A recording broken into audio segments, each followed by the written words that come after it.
안녕하십니까. 서울선 혈관외과 전문의 김영화라고 합니다. 투석하시는 분들은 잘 알고 계신 바로 펌 카테터입니다. 펌 카테터는 혈액 투석하시는 분들은 대부분 다 한 번씩 거쳐가게 되는 그런 카테터 중에 하나입니다. 예전에 제가 촬영한 영상 중에 투석 종류에 대해서 말씀드린 적이 있는데요.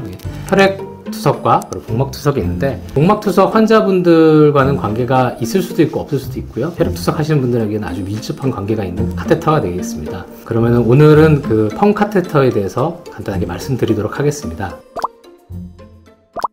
펌 카테터는 퍼머넌트 카테터의 준말로서 쇄골 밑이나 그런 부위에 삽입을 해서 혈관을 확보하는 그런 카테터가 되겠습니다. 혈액 투석을 할 때 펌 카테터를 이용해서 혈액 투석을 할 수밖에 없는 이유는 우리 몸의 큰 혈관들은 대부분 몸 안쪽에 있기 때문에 투석을 할 때는 많은 양의 혈액이 체외로 오고 가야 되기 때문에 그런 혈관을 확보하기 위해서는 카테터 삽입이 필수적이기 때문입니다. 보통은 쇄골 밑으로 이렇게 관 하나를 삽입하게 되는데요. 이 관의 끝은 심장의 거의 윗부분까지 도달하게 돼 있고, 넣는 방식으로는 주로 내경정맥, 목 안쪽에서 바늘로 찔러서 그 혈관 확보한 다음에 카테터를 피부 밑으로 삽입해서 그것까지 도달해서 그 카테터의 끝이 심장 끝으로 위치하게끔 그렇게 시술을 해서 카테터를 위치시키게 됩니다. 펌 카테터 같은 경우에는 투석을 이제 막 시작하신 분들이 사용하시기도 하고, 투석 혈관을 이미 가지고 계시지만 혈관에 문제가 생겨서 임시로 투석을 해야 되는 경우에 펌 카테터를 사용하시게 되는데요. 아마 대부분은 투석하시기 전에 응급으로 투석을 할 때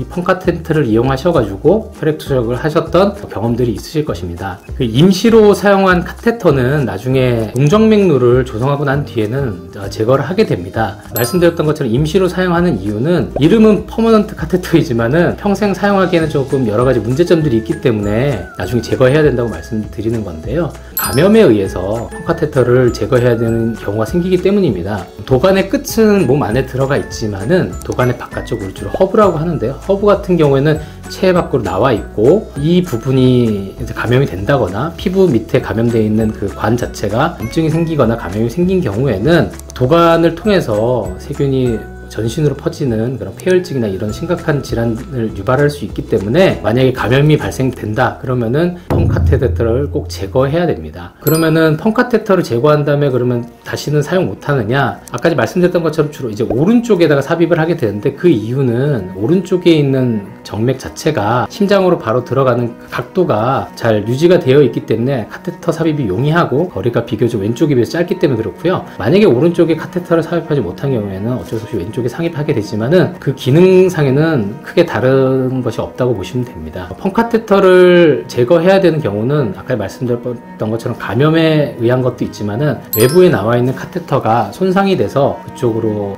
혈액이나 아니면 기타 들어가는 약물이라든지 이런 것들이 셀 때는 그 부분 때문에 펌 카테터를 꼭 교체해야만 합니다. 대부분 펌 카테터는 약 3개월에서 6개월 정도 유지가 가능하며, 만약에 감염이 있지 않고 관리가 잘 되고 있다면은 1년까지도 쓰시는 분들을 종종 볼 수 있습니다. 하지만 시간이 길어지면 길어질수록 감염의 확률이 점점 높아지기 때문에 대부분은 1년의 기간 중간에 동정맥류 수술을 받으시거나 해서 투석할 수 있는 혈관을 만드신 다음에 제거하는 것을 목표로 하고 있습니다. 자가혈관으로 이제 조성하신 분들은 대부분 수술하고 난 다음에 6에서 8주 뒤에 투석 혈관을 사용하실 수 있는데, 그 기간이 보통 한 2개월 정도 되고요. 수술 받기 전에 미리 사용하셨던 기간을 따진다면 대부분 한 3에서 4개월 정도 됩니다. 조성술이 다 마치고 난 다음에 투석을 원활하게 진행할 수 있는지 혈관 상태를 확인하는데 보통 투석을 한 2번 내지 3번 사용하게 되고요. 그리고 그 2번이나 3번을 연달아서 투석 혈관을 사용할 수도 있겠지만은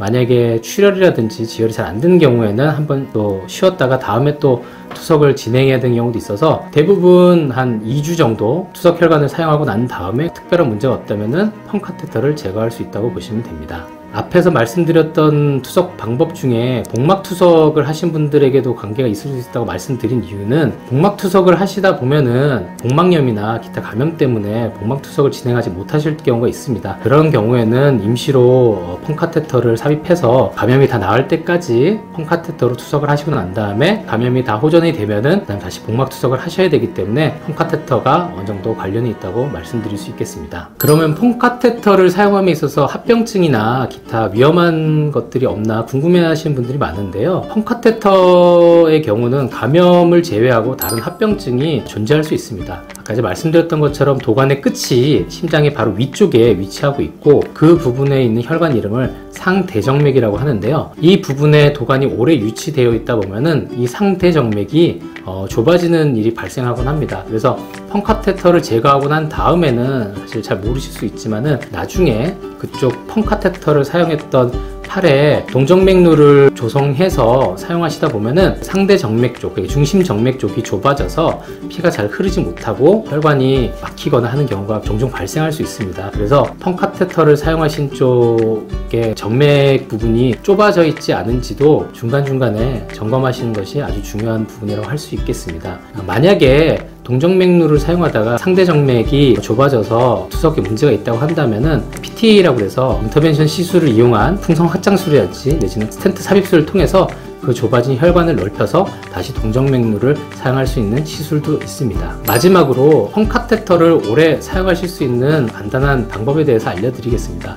아마 투석하시는 병원에서도 투석하는 중간중간에 계속 관리를 잘 해주시겠지만은 혹시라도 그렇게 관리가 좀 힘드신 분들은 집에서 직접 하시는 분들도 많은데요. 일단 원칙적으로는 펌 카테터는 피부 밑으로 삽입되어 있는 부분의 감염이 가장 호발하기 때문에 그 부분을 꼭 최소한 일주일에 한 번이나 두 번은 소독약을 이용해서 잘 닦아주시는 것이 좋고요. 그리고 그 허브의 끝쪽 투석 기계의 관과 연결되는 부분이 보통 캡으로 막아져 있고 그리고 그 윗부분을 거즈나 기타 테이프 등으로 이렇게 밀봉을 하게 되는데요. 그 부분을 잘 건드리지 않는다면 특별한 문제가 생기지 않지만 그 부분이 이제 손상되거나 유실됐을 경우에 될 수 있으면은 빠른 시간 안에 그 캡을 다시 이제 잠그거나 할 수 없다면은 최대한 빨리 소독을 해서 거즈 등으로 감싸고 난 다음에 그 다음에 사용하시는 것이 좋습니다. 그리고 카테터 자체가 막히는 경우가 종종 생기는데 그것은 그 도관의 끝쪽에 혈전이 생기거나 그래서 막히는 것이고요. 지속적으로 투석을 하신다면은 카테터를 사용하기 때문에 막히는 일이 그렇게 많지는 않지만은 그래도 오래 사용하다 보면은 도관의 끝쪽에 혈전이 발생해서 막히는 경우가 종종 있습니다. 이런 경우에는 일단 수액이나 아니면 기타 헤파린 용액 등으로 주사기를 이용해서 뚫어볼 수도 있지만 막힌 경우에는 병원에 내원하셔서 뚫을 수 있는 시술이 가능한지 문의를 해보시는 것이 좋습니다. 뚫을 수 있는 시술이 가능하면은 상관이 없는데 만약에 뚫지 못한 경우에는 기존에 갖고 있던 카테터를 빼고 반대쪽에 삽입을 하셔야 되는 경우도 종종 있습니다.